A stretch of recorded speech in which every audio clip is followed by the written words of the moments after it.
வான்கோழி பார்க்குறீங்களா? வான்கோழிக்கு யார் அரிசி போட்டா?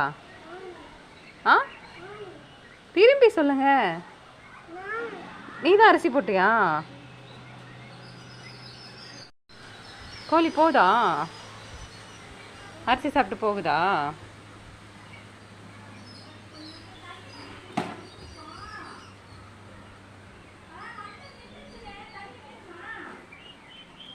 லல்லு,